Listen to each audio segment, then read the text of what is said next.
फोड्का खाँदै लौ त फोड्का खाँदै खै हातै फोड्छ रुखमा समाएको ए खाऊ क्या ओ माई गास मक्ख छ मेरो बुढी आज मक्ख यही रुखबाट टिप्या भर्खर के गर्ने पुग्ने भने ओ ग्यास देख्छ हुन्छ ल के भयो पसिनै पसिना आइसक्यो यार पाट्न What's up beautiful people, it's your boy Saga Vlogs 0555. So आज पनि न्यू डे न्यू भ्लग मैले लिएर आएको छु हैन। सो घामले कस्तो आँखा खाएको क्या हैन, भ्लग स्टार्ट गरौँ भनेको।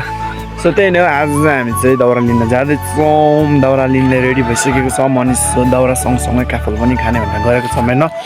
सो दाउरा लिनु चाहिँ यहीँ मासतिर डाँडातिर जाने हो, यहाँ डाँडातिर हैन। सो अब हामी चल्दी हाल्नुपर्ने हुन्छ। भित्र टी सर्ट लगाएको छैन कस्तो लाग्ने क्या, भित्र टी सर्ट नलाइकन त्यो भित्र टी सर्ट नलाइकन कस्तो यो ज्याकेट मोर लाउँदा कस्तो कस्तो लाग्ने क्या, त्यही नै हो। सो अब चाहिँ निस्किम दाउरा लिनुको लागि। कपाल भर्खर उठा मुख सुके धोएको छैन क्या, मुख नदिकन खाना खाइदिएको अन्त फेरि आएको छ डेन्जर तरिकाले। हिजो कति 4 बजीतिर सुतेको थियो गेम खेलेर, भिडियो एडिट गरेर यताउति गर्दा 4 नै भइसकेको थियो। त्यो भएर अलि ढिलो नै सुतेको थियो अनि निन्द्रा पुगेको छैन, मुख पनि धोएको छैन। अनि त्यही नै हो, नेपालमा चल्छ जे गरे पनि। सो अब लेट्स गो।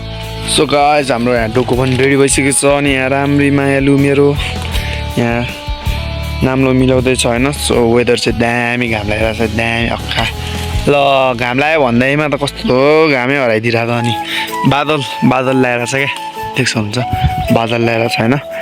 त्यही नै हो, चल्दी सानो पनि हुन्छ। अनि यहाँ छ हाम्रो काट्ने चिज, टक्क हैस्याएर खुट्टा बोकेर चल्दी छानिदिनु पर्ने हुन्छ। त्यही नै हो, वेदर देख्नुहुन्छ हजुरहरूले ठिकै छ। अनि ऊ त्यहाँ चाहिँ काफल छ क्या, काफलको बोट छ यहाँनिर होइन। अनि यहाँ गएर टक्क बारले काफल खानुपर्ने हुन्छ। So guys I am ready for दाउरा काट्नको लागि। इङ्ग्लिस नआए पनि इङ्ग्लिस हाल्दैछु म फेरि। के हेर्दाको औ चाय पिराख्या अनि डोको बोकिरहेको देख्नुहुन्छ हजुरहरूले। अनि मायालु यता छ। अनि के छ मेरो मायालु, आज हामीले खाना नखाइकन यस्तो पिरो करे यस्तो खाएको अवस्था। हामी चाहिँ काफल खानको लागि बसेको छौँ, देख्नुहुन्छ काफलको बोट। सो सानो भाइ बहिनीहरूले चाहिँ रुखै लाइक हुन्छ नि हाँगाहरू भाँचिदिएर यताउति गरेर काफलहरू टिपिसकेको रहेछ अलरेडी नै। हामी चाहिँ अनि आइसकेको छ हामी पनि काफल खान। ओइ बुढी यहाँ त कत्रो कालो, यहाँ खतरा कालो भइरहेको रहेछ त नि। खै देखौ यहाँ देख्नु हजुरहरूले काफल। वाउ खै त हातमै आउँदैन त, भनेको चिज त 1-2टा खान्छु म। मिठा दामी। ओइ यहाँ र नि यहाँ झन् गाइस देखो न गाइस के हो यो, देखो न गाइस के हो यस्तो। म रुखमा चढ्छु ल, रुखमा। ओए यहाँ हेर न झन् यस्तो क्या, यस्तो कालो यस्तो दामी भइरहेछ नि काफल। के खै काफल यहाँ खाने हो। म चढ्छु ल रुखमा। ओए कस्तो ब्लर देखिरहेको क्यामेरा। ओके गाइस म चाहिँ अब रुखमा चढ्न गइरहेको छु। रुखमा चढेर ल्याम्लुम खाइदिउँ। ओए रुख त के हो यस्तो। लौ त बुढी एकचोटि क्यामेरा अठाइदेऊ, फोकस नि हो के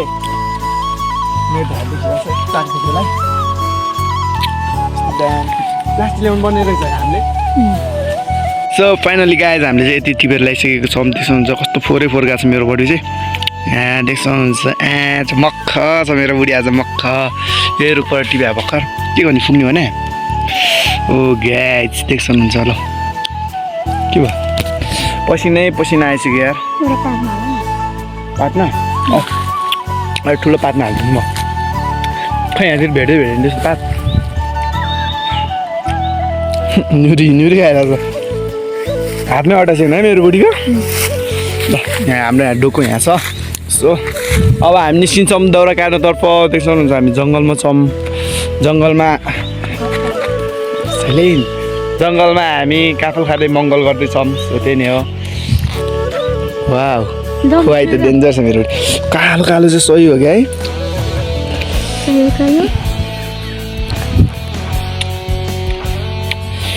काँडो सिधो काँडो काँडो मटर खाऊ त कसरी हान्दा नि खाइदिनु न फोर्का खाँदै लौ त फोर्का खाँदै खै हातै फोर्छ रुखमा समाएको ए खाऊ क्या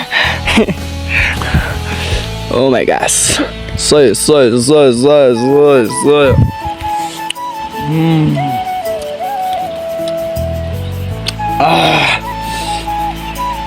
त्यही नै अब दाउरा काट्नु निस्किनु पर्ने हुन्छ नत्र हामीलाई पानी पऱ्यो भने त टेन्सन हुन्छ नि हावा आएर पानी रोकिरहेको है हावा चाहिँ सही चल्छ डेन्जर हावा आयो भने पानी पाउँदैन अरे कसले भने आसुरी भन्ने हावा आयो भने हावा चल्यो भने पानी पर्दैन रे तर बादल चाहिँ लगाइरहेको छ है त्यति छैन हौ कहाँ बादल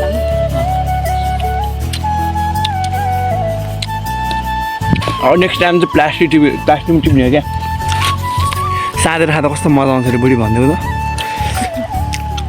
त कस्तो हुन्छ अरे मिठो हुन्छ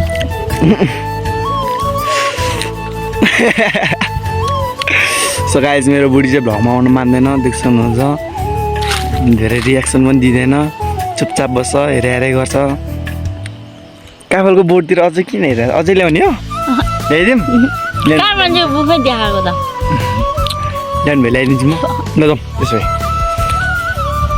काफल त जति खायो नपुग्ने यार गाइज बस त्यही नै हो अब निस्किन्छ हामी दाउरा तर्फ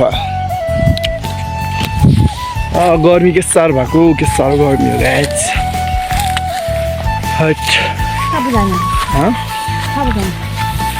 यताबाट त्यसमा डोको चाहिँ हामी राखिसकेको छौँ होइन अनि सो हामी चाहिँ यो रुखको सबै हाँगाहरू झार्ने भनेर सोध्दैछौँ यसको हाँगा झार्यो भने चाँडै हुन्छ र हामीलाई छिटो पनि हुन्छ घर जानलाई सो धेरै गर्मी छ चाँडो काटेर जानुपर्ने हुन्छ यो एउटा रुखको काट्ने अनि यतातिर अब कता हुन्छ यतातिर अब काटौँ त्यसपछि चल्दी छानिदिनु पर्ला घरतिर त्यही नै हो सो अल राइट गाइज हामी चाहिँ यति काटेर सक्यो होइन अनि मैले चाहिँ रुखै त हालिदिएको क्या फेरि कति उस गरेर राख्नु होइन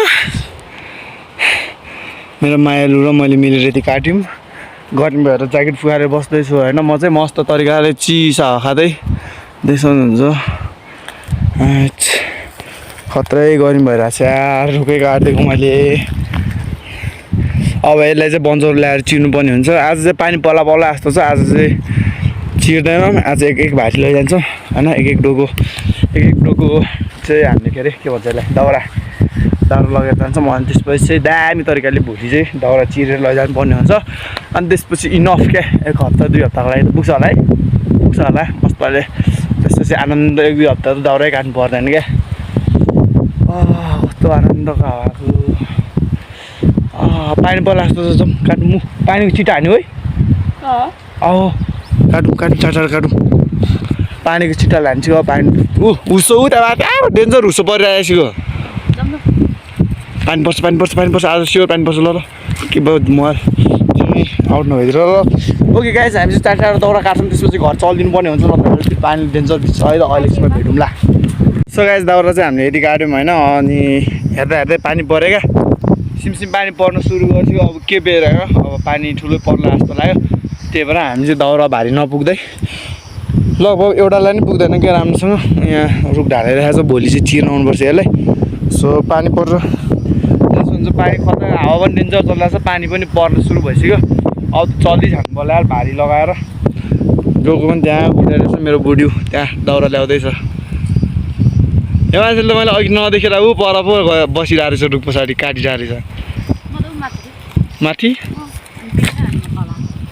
ओए पानी पऱ्यो त बुढी जाने हो जाउँ एउटालाई पनि पुग्दैन है राम्रोसँग ल चल्दिएको है गाइज हामी चल्दिएको अब पानी परिहाल्यो त्यही नै हो यस्तो भइसक्यो मौसम पानी पऱ्यो यार चलिदिनु पऱ्यो चल्दा हामी चाहिँ फर्किसकेको छौँ देख्नुहुन्छ ऊ चाहिँ उसकोमा चाहिँ भारी हालेन मेरोमा चाहिँ यसो भारी देख्नुहुन्छ त्यस्तो धेरै भारी चाहिँ ल्याएनौँ हामीले डरलाई बिस्तारी अनि पानी परेर देख्नुहुन्छ खोइ त ब्राइटनेस मुक्समा रहेछ रुम पानी परेर यस्तो होइन पुरा भिजिरहेको छ नि त यो कताबाट झर्ने म बाटो चिप्लो छ यो घाँसमा यस्तो चिप्लिन्छ नि फेरि होइन एम्बो हुन्छ एम्बो एउटा मान्छेलाई मोज भइरहेछ भारी पुग्नु परेर होइन मेरो नि खासै भाइहरू त छैन त्यही नि अब घर जान्छौँ मस्तले भ्लग एडिट गर्छौँ अब यतैतिर इन गर्नु पर्ला जस्तो छ vlog if you like the video if like the like and share subscribe सबैजना सब्सक्राइब गरिदिनु होला गाइज भनेर बबाल भ्लगहरू ल्याउने छौँ हामी आउने दिनहरूमा होइन अझै राम्रो राम्रो भ्लगहरू बनाउन खोज्दैछौँ त्यही भएर सबैजनाले साथ सपोर्ट गरिदिनु होला भर्खर त सिक्दैछौँ नि होइन यस्तो गरेर बनाउनु पर्छ भनेर त्यही नै हो साथ सपोर्ट गरिदिनु होला पानी पर्ला घर जाँदैछौँ हामी ल बाई बाई गाइज